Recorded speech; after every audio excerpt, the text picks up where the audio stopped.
Hej med dig. I dag der er det tid til et lille kig på den her CZ P09 fra ASG, produceret af KJ Works. En efterhånden meget populær pistol. Den vandt jo et eller andet årets gaspistol i et eller andet internationalt airsoft magasin, og fint nok med det, fordi det er faktisk en god pistol. Men jeg vil da godt lige vælge at gå den igennem i dag, og det vil jeg gøre på dansk, fordi der er rimelig mange reviews ude på engelsk, så jeg tænker, hvorfor tager vi den ikke på dansk, og kigger lidt på den. Den kommer i på en udgave med almindelige gasmagasiner, og så kan du få de her CO2-magasiner til. Hvis du vil vide lidt om forskellen med de to magasiner, så har jeg lavet en skydetest her for nylig. Den har du muligvis set. Men anyways, lad os gå igennem pistolen og så se lidt på den. Vi starter med selve rammen hernede. Den er i sådan noget faktisk okay plastik. Det er meget, meget stabilt, synes jeg, i forhold til nogle af de andre, man ser. Og den er sådan nærmest satin-agtig finish, og det kan jeg faktisk rigtig godt lide. Det jeg så ikke kan lide, det er, at hernede, der er de her, hvad kan man sige, ribber, der sidder på tværs. Dem kunne jeg måske godt have tænkt sig at give den anden vej, men altså, den replikerer den rigtigt, så det er der jo ikke rigtig noget at sige til. Og lige præcis det der med at replikere den rigtige, det giver sig igen ved, at vi har nogle logoer her. Der står noget CZ P09 heroppe. Der står noget designet i Czech Republic, og der den er faktisk rigtig godt replikeret. Det vil sige, hvis du er en samler, jamen så får du en suveræn pistol, fordi at den er meget tæt på den rigtige model. Indeni, der har du en magasinbrønd, som er lidt traktformet, det vil sige, at den er nemmere at genlade. Også en ting, man nogle gange ser på de lidt bedre pistoler ude i virkelighedens verden, og ja, om det gør en forskel til airsoft, det tvivler jeg nu på. Så har vi et bagpanel her, som burde være udskiftelig, men jeg har endnu ikke set udskiftelige paneler til dem fra ASG's side, så jeg tænker, at det er ikke noget, man vil gøre sig i, men umiddelbart så ligner det, at det har været tiltænkt fra starten af. Der er et lille øje hernede til, hvis du kan lide at have en snor i din pistol, ligesom små børn, der har snor i deres vanter. Og så har den her en enorm stor aftrækkerbøjle, og det er altså rigtig godt, fordi hvis du har handsker, jamen så kan du altså stadigvæk få dem ind foran aftrækkeren, som i øvrigt er sådan en lidt flad en på midten. Jeg synes, det er en rigtig god aftrækker. Ikke kun aftrækket, som er rigtig godt, men altså jeg kan godt lide fornemmelsen af den, og det store plads, man har her. Selvfølgelig kan det være lidt besværligt. Jeg har faktisk måttet skifte mit hylster, for at finde et hylster, hvor der var plads til aftrækkerbøjlen. Der er sådan lidt store her omkring. Men til det, der kan man jo købe ASG's eget hylster, som jeg faktisk synes fungerer rigtig godt, hvis man er til den slags. Ellers så er sådan et Tornado-style hylster, hvor man kan justere størrelsen, jamen, så der også er plads til lygte i. De fungerer så også godt. De er selvfølgelig også lavet af nylon. Men lad os gå lidt videre. Heroppe foran, hvor man har den her til placering af fingeren. Rigtig god ting for skytter, der ikke kan finde ud af at flytte deres fingre op, fordi når man har fingeren op her, så mærker man altså, at man har fingeren på det rigtige sted. Og det er desværre noget, jeg ser mange gange, når jeg er ude på banerne, at folk de render rundt ind i safe-zonen med fingeren på aftrækkeren. Ikke lige min favorit ting at gøre, men jeg håber, at det bliver bedre med tiden. Så er der skal få den op. Der er en dobbeltvirkende sikring på begge sider, og den går rigtig nemt og lækkert. Det synes jeg er godt. Så er der på den anden side her, der er en udløsermekanisme til slædestoppet. Ja, den fungerer også, som det nu skal. Og vi har en meget fin hammer her bagved. personligt, der er jeg nu fan af pistoler med hammer, fordi det giver et bedre aftræk. Ikke kun i rigtige pistoler, men det synes jeg også, det gør i hardball-udgaver. Og som sagt, aftrækket, det er et dobbelt til enkelt funktionsaftræk. Det vil sige, hvis hammeren er nede, jamen, så er der sådan et hårdt aftræk. Men hvis først hammeren den er kommet tilbage, jamen så har du et nemt og fint aftræk. Dog har jeg bemærket en ting. Det er, hvis man tager et rigtig langsomt præcisionsaftræk, så kan man risikere, at man kan trykke aftrækkeren helt tilbage, og så er hammeren ikke slået endnu. Det er en fejl. Sådan bør det ikke være. Som du ser, der gik den af. Hvis man gør det hurtigt, så er der ikke nogen problemer, og jeg tænker, det er også en fejl, som måske går af over tid. Jeg har skudt med den her i over et år, hvor det har været min primære pistol, og den har skudt rimelig meget. Så jeg vil sige, okay, det burde være gået af. Men altså, ved normal brug, og hvor det går stærkt med action, jamen, der har du ingen problemer med den slags. Hvis vi kigger herop, jamen vi har de der sædvanlige ribber til, at man kan rive fat i og lade pistolen. Det er meget, meget fint. Det replikerer også den rigtige. Vi har nogle sigtemidler. 3-punkt system sigte. Og det fungerer også ganske udmærket. Jeg kan godt lide det, at man har de hvide prikker, men jeg så nu gerne, at man for dem, der har behov for det, kunne få nogle, de andre sigtemidler, som fibersigtemidler. Det var det, det hed. Men altså, jeg foretrækker personligt dem her, men det er der andre, der ikke gør. Så ser jeg op på kammeret, jamen malingen, den er slidt af. Men det er sådan set, hvad man kan forvente med det her former for funktion, der sidder her. Det her, det er metalslædeudgaven. Den får så også en plastikslædeudgave. Og en plastikpistol af den her karakter, som hvis du køber den i plastikslædeudgaven, mener jeg sagtens kan måle sig med en highcapper. Ja, jeg mener, at den kan måle sig med en highcapper. Sidder der nogen derude og er ved at komme helt op i skyerne over, og man siger sådan noget. Men det mener jeg faktisk, den kan.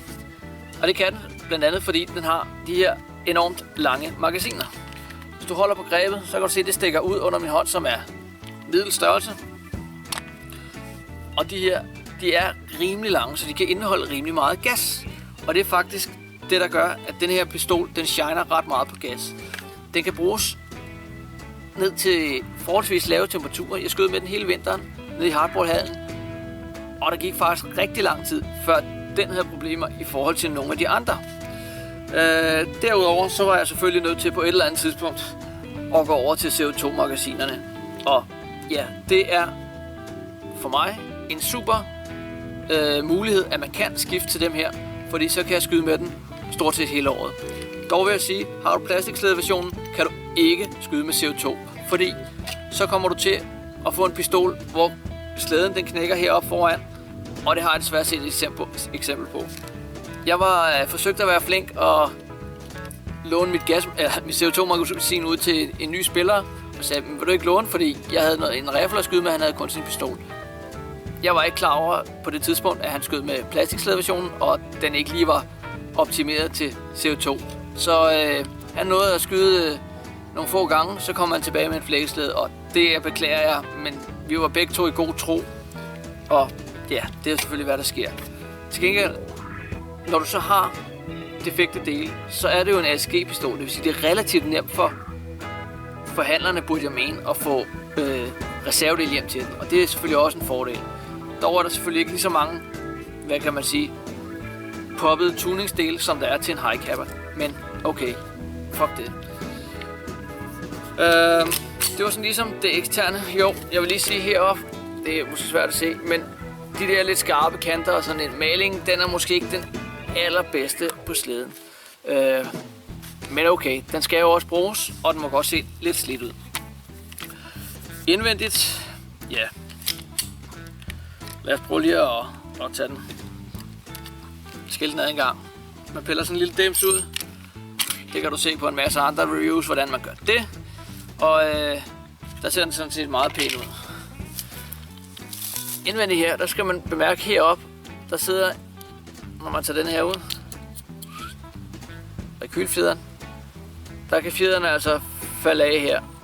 Det skal man være opmærksom på. Og så sidder der heroppe foran, der sidder et par små skiver. Dem skal man altså lige passe på, fordi det er sådan lidt nogle bufferskiver, og dem vil du gerne beholde i pistolen. Fordi ellers så kan du muligvis få lidt problemer hen ad vejen. Både fordi den lige slår lidt hårdere, og fordi at på nogle pistoler, der kommer slæden lige en tand længere tilbage, når den genlader. Og det kan så give dig nogle problemer med at genlade, eller den bliver fanget heromme bag i aftrækkermekanismen. Men det er en helt anden snak. Umiddelbart vil jeg sige, fint hop-up system. Man justerer på en skrue. Det er ikke det allernemmeste, og man skal selvfølgelig have det af for at justere det, men det fungerer faktisk ganske udmærket. Så jeg ser ingen grund til at skifte til et andet hop-up gummi. Du får ikke nogen magisk effekt ud af det. Glem det. Det fungerer ganske udmærket fra starten af. I og med det er en fuldstørrelse kamppistol, så har du også et rimelig langt løb. Og løbet, jamen det giver selvfølgelig lidt ekstra power, når du skal skyde. Men det giver også en rimelig god præcision, og jeg ser heller ingen grund til at skifte løbet til en eller anden præcisionsting. Du kan godt gøre det, hvis du er sådan en lidt teknisk fanatisk type, der bare vil have det bedste af det bedste. Men seriøst, den skyder helt fint til det, du kan gøre med en hardball-pistol. Har du problemer med at ramme, som den er nu, jamen så er det ikke pistolen, der er problemet. Så er det dine skills, eller dine færdigheder, som det nu hedder på dansk. Jeg har ikke så meget dårligt at sige om. Vi kan godt lige skyde på skud. Og som du kan se, den skyder helt fint. Der er der okay rekyl i. Det jeg så dog har, som er, hvis vi skal lige pille de allerdårligste ting frem, det er det med aftrækkeren, jeg nævnte før, hvor når man trækker det helt tilbage, jamen så fyrer den ikke hammeren af. Og så har jeg altså bundpladerne på magasinerne. De har det altså med at forsvinde. Jeg har mistet en enkelt, men jeg har hørt om folk, der har mistet flere af dem. Så jeg så gerne, at man kunne få lidt ekstra af dem her i løshandel, og gerne i en eller anden poppet udgave. Det ville da være meget fint. Derudover så er der nogle okay ventiler. Jeg har ikke haft nogen problemer med utætte magasiner, så det er sådan set udmærket godt. Og som du kan se, selvom bundpladen mangler, så forsvinder selve fjederdelen, den forsvinder ikke ud af bunden på magasinet. Så ganske udmærkede magasiner. Dog vil jeg så sige, jeg er ikke sikker på, at de her to magasiner, henholdsvis CO2 og gasmagasiner, de er lavet på samme fabrik. Fordi de her, de er altså meget skinnende i malingen, og de her, de er meget matte i malingen. Men ja, og så er der selvfølgelig en lille smule forskel i bagventilerne her. Og det gør så også, at ASG's hylster, der kommer ud til magasiner, de har et tilsvarende hylster bare til magasiner. De fungerede altså ikke med gasmagasinerne, for når man stikker dem ned, så udløste de ventilen her, og det sker ikke på dem her, fordi det er en lidt anden slags ventil, der er her. Så det er fint nok. Skal du have hylster, så er de kun til CO2. Gassen, det fungerer de ikke med. Der kan du sikkert finde et eller andet. Så bundpladerne, aftrækket, og så vil jeg sige, ergonomien, den er sgu egentlig rimelig god. Jeg kom fra en Glock-pistol, og jeg har aldrig rigtig fundet mig til rette, men jeg kan godt mærke, at den ligger sgu godt i hånden alligevel. Og de her placeringer heroppe til fingrene, lækker detalje, overført for det rigtige, så det kan hardball-udgaven ikke rigtig tage kredit for. Men hvad kan jeg sige? Den skyder pisse godt, god pistol, en super anbefaling herfra, og så kommer den med en kuffert, når det er i metalslædeudgaven, hvor du kan skyde både med CO2 og gas. Super lækkert.